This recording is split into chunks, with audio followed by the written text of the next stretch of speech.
कभी कभी ज़िंदगी हमें वहाँ ले जाती है जहाँ पहुँचकर एहसास होता है कि यह रास्ता प्रेम का था और मंजिल वियोग की।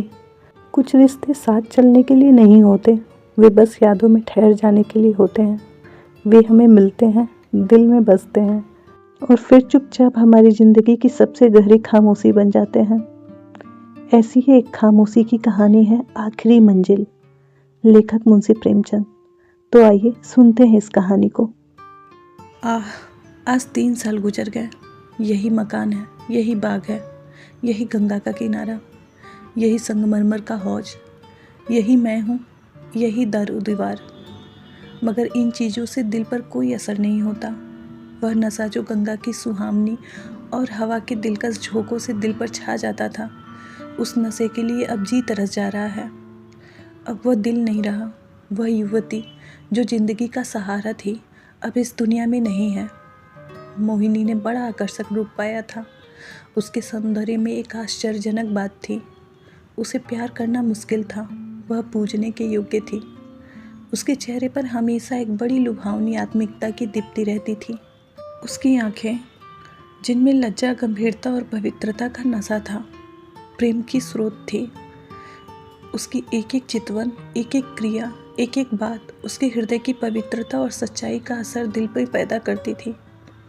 जब वो अपनी शर्मीली आंखों से मेरी ओर ताकती तो उसका आकर्षण और उसकी गर्मी मेरे दिल में एक ज्वार भाटा सी पैदा कर देती थी।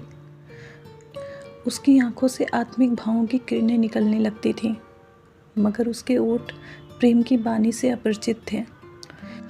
उसने कभी इशारे से भी उस अथाह प्रेम को व्यक्त नहीं किया जिसकी लहरों में वो खुद तिनके की तरह बही जा रही थी। उसके प्रेम की कोई सीमा न थी।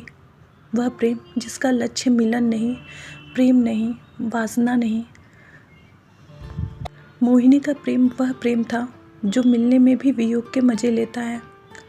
मुझे खूब याद है, एक बार जब वह उसी हौज के किनारे चांदनी रात में मेरे प्रेम से भरी बातों से विभोर होकर उसने कहा था। वह आवाज़ अभी भी मेरे हृदय पर अंकित है। मिलन प्रेम का आदि है, अंत नहीं। प्रेम की समस्या पर इससे ज़्यादा शानदार, इससे ज़्यादा ऊंचा ख्याल कभी मेरी नज़र से नहीं गुजरा था। वह प्रेम जो चितवनों से पैदा होता है और वियोग से भी हरा भरा रहता है। वह वासना के एक झोंके को भी बर्दाश्त नहीं कर सकता।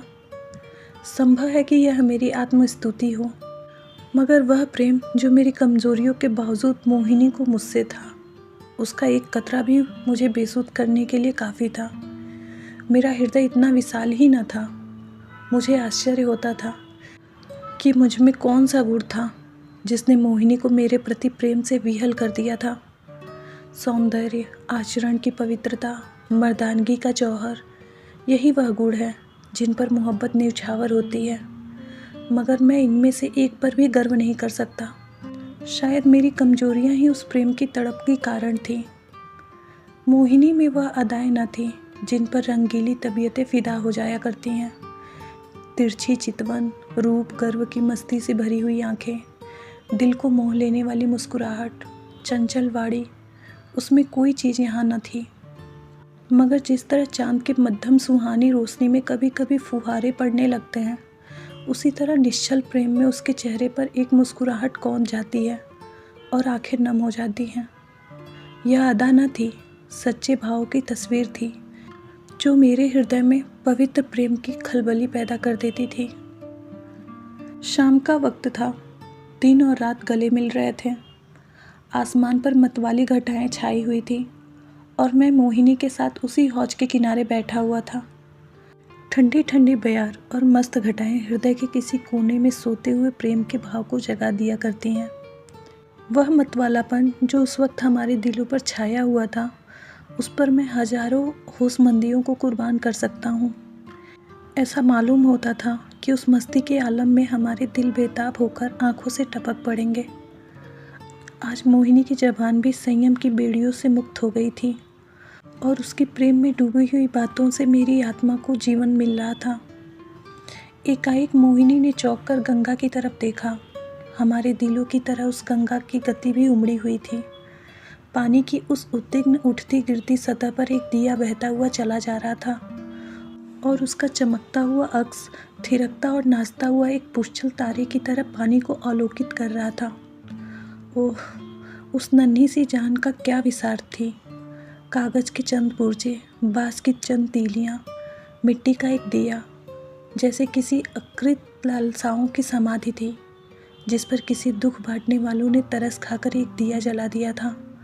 मगर वह नन्ही सी जान जिसके अस्तित्व का कोई ठिकाना न था, उस अथाह सागर में उछलती हुई लहरों से टकराती, भंवरों से हिलकोरे खाती, शोर करती हुई लहरों को रौंदती चली जा रही थी।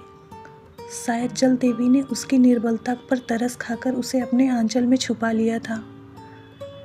जब तक वह दिया झिलमिलाता और टिमटिमाता हमदर्द लहरों के झकोरे लेता दिखाई दिया, मोहिनी टकटकी लगाए खोई सी उसकी तरफ ताकती रही। जब वह आँख से ओझल हो गया तब वह बेचैन हो उठी और बोली, मैं किनारे पर जाकर इस दिए को देखूंगी।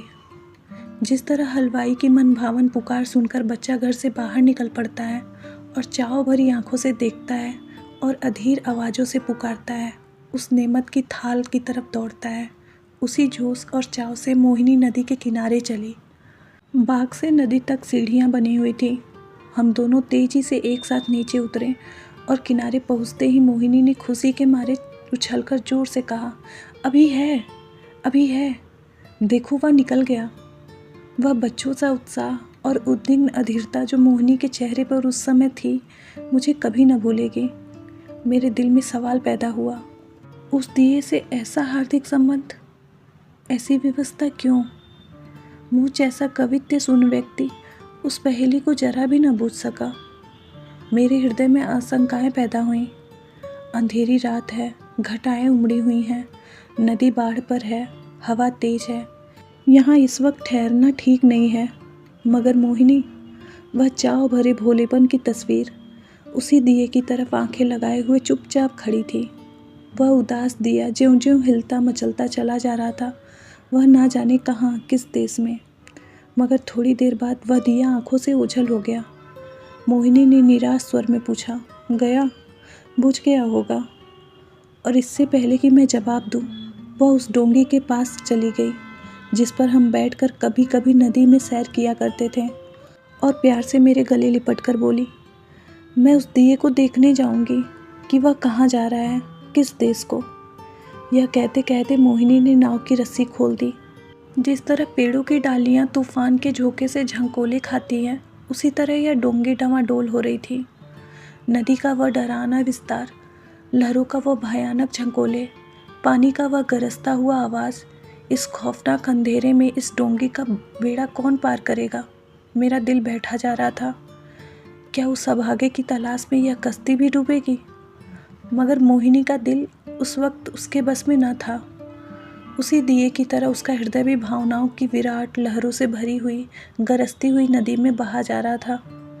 मतवाली घटाएं झुकती चली जा रही थी, जैसे नदी के गले मिलेंगे, और वह काली नदी यूं उठती थी जैसे बादलों को छू लेगी। डर के मारे आंखें मूंदी जाती थीं। हम तेजी के साथ उछलते, कगारों को गिरने की आवाज़ें सुनते, काले काले पेड़ों का झूमना देखते चले जा रहे थे। आबादी पीछे छूट गई थी, देवताओं की बस्ती भी आगे निकल गई। एकाएक मोहिनी चौंक उठी और बोली, अभी है, अभी है, देखो वह जा रहा है। मैंने आंखें उठाकर देखा, वह दिया ज्यों का त्यों हिलता मचलता चला जा रहा था। उस दिए को देखते देखते हम बहुत दूर निकल गए। मोहिनी ने यह राग अलापना शुरू किया। मैं साजन से मिलने चली। कैसा तड़पा देने वाला गीत था, और कैसी दर्द भरी रसीली आवाज़, प्रेम और आंसुओं में डूबी हुई। मोहक गीत में कल्पनाओं को जगाने की बड़ी शक्ति होती है। वह मनुष्य को भौतिक संसार से उठाकर कल्पना लोक में पहुंचा देता है। मेरे मन की आंखों में उस वक्त नदी के पुरशोर लहरें, नदी किनारे की झूमती हुई डालियाँ, सनसनाती हुई हवा, सबने जैसे रूप धर लिया हो, और सबकी सब तेजी से कदम उठाए चली जा रही थी अपने साजन से मिलने के लिए। साजन बसत कौन सी देश, मैं बैरी ना जानूं, ना मोहे आस मिलन की, उससे ऐसी प्रीत भली, मैं साजन से मिलने चली। मोहिनी खामोश हुई तो चारों तरफ सन्नाटा छाया हुआ था, और उस सन्नाटे में एक बहुत मध्यम रसीली स्वप्नशील स्वर क्षितिज के उस पार से या नदी के नीचे से या हवा के झोंकों के साथ आता हुआ मन के कोने में सुनाई देता था। मैं साजन से मिलने चली। मैं इस गीत में इतना प्रभावित हो गया था कि ज़रा देर के लिए मुझे ख्याल ही नहीं रहा कि मैं कहाँ हूँ और कहाँ जा रहा हूँ। दिल और दिमाग में वही राग गूंज रहा था। अचानक मोहिनी ने कहा, उस दिए को देखो। मैंने दिए की तरफ देखा। उसकी रोशनी मंद हो रही थी और आयु की पूंजी खत्म हो चली थी। आखिर वह एक बार जरा भभका और बुझ गया, जिस तरह पानी की बूंद नदी में गिरकर गायब हो जाती है। उसी तरह अंधेरे के फैलाव में उस दिए की हस्ती गायब हो गई। मोहिनी ने धीमे से कहा, अब नहीं दिखाई देता है, बुझ गया। यह कहकर उसने एक ठंडी सांस ली। दर्द उमड़ गया, आंसुओं से गला फंस गया। ज़बान से सिर्फ इतना ही निकला, क्या यही उसकी आखिरी मंजिल थी? और आंखों से आंसू गिरने लगे। मेरी आंखों के सामने पर्दा सा हट गया। मोहिनी की बेचैनी और उत्कंठा, अधीरता, उदासी का रहस्य समझ में आ गया और बरबस मेरी आंखों से भी आंसू की चंद बूंदें टपक पड़ी। क्या उस शोर भरे खतरनाक तूफानी सफ़र की यही आखिरी मंजिल थी? दूसरे दिन मोहिनी उठी तो उसका चेहरा पीला था। उसे रात भर नींद न आई थी।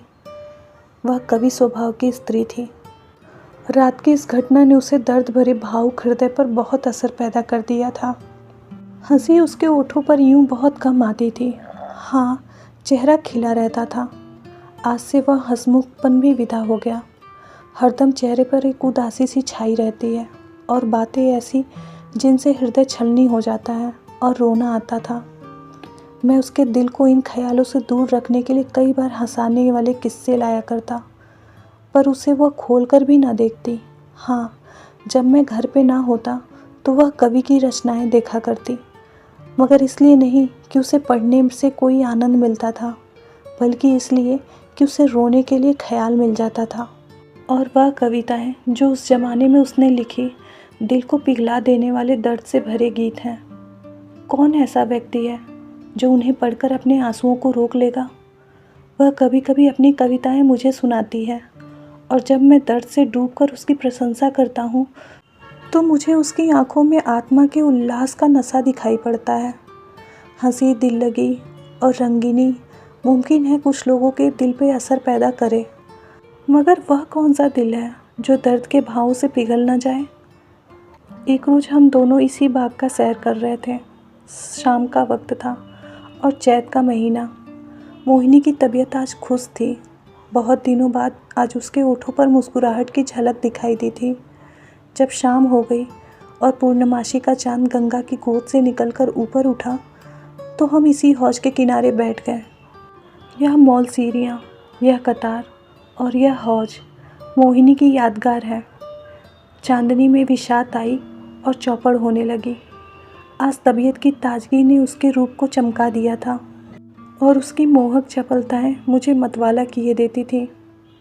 मैं कई बाजियां खेला और हार बैठा। हार में जो मज़ा था वह जीतने में कहाँ।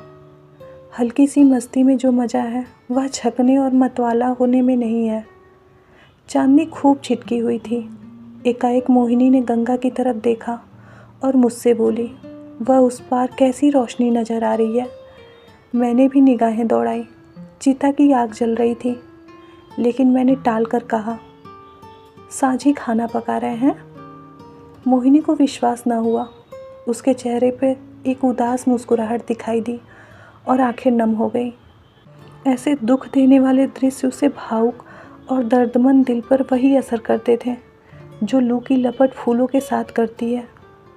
थोड़ी देर तक वह मौन निश्चल बैठी रही, फिर शोक भरे स्वर में बोली, अपनी आखिरी मंजिल पर पहुंच गया। कहानी यहीं समाप्त होता है। मिलते हैं एक और नई कहानी के साथ। तब तक के लिए नमस्कार।